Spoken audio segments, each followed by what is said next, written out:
बिस्मिल्लाहिर्रहमानिर्रहीम। अस्सलाम वालेकुम वरहमतुल्लाहि वबरकातुहू। हाज़रीन व सामियात, आज का टॉपिक ज़िना से ताइब होने का समर। हज़रत काबुल अखबार रहमतुल्लाह अलैह से मरवी है, फरमाते हैं कि एक शख्स बनी इसराइल का एक फाहिशा औरत के पास गया और वहाँ से निकल कर गुस्ल के वास्ते एक नहर में घुसा। पानी ने इसे आवाज़ दी कि ऐ शख्स, तुझे शर्म व हया नहीं है? क्या तूने तौबा नहीं की थी कि मैं कभी ऐसा नहीं करूँगा? वो शख्स पानी में इसे घबराया हुआ निकला और कहता जाता था कि मैंने हमेशा अल्लाह ताला की नाफरमानी की है। चुनाचे एक पहाड़ पर पहुंचा जहां 12 आदमी इबादत में मशगूल थे। वो शख्स भी इन्हीं लोगों के साथ रहा हत्ता कि वहाँ कहत वाक़या हुआ तो वो लोग घास और चारे की तलाश में इस शहर पर आए। जब नहर के पास जाने लगे तो इस शख्स ने कहा, मैं तुम्हारे हमरा नहीं जाऊंगा। उन्होंने कहा, क्यों? कहा, वहाँ मेरे गुनाह का जानने वाला है, इससे मुझे शर्म आती है। चुनाचे वो लोग इसे छोड़कर आगे बढ़े।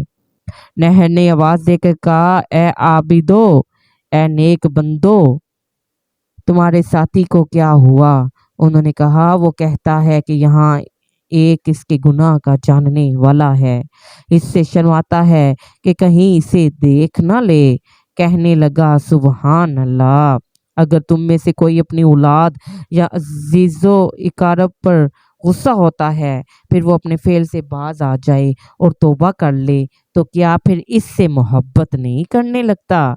तुम्हारे साथी ने भी तौबा की और मेरी पसंद का काम करने लगा।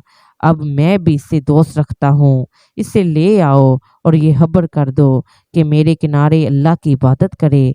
इन लोगों ने इसे खबर की, वो भी इनके साथ नहर के किनारे पर आया और इबादत खुदा में मशगूल रहा। एक तवील ज़माने तक वो लोग वहीं मुकीम रहे।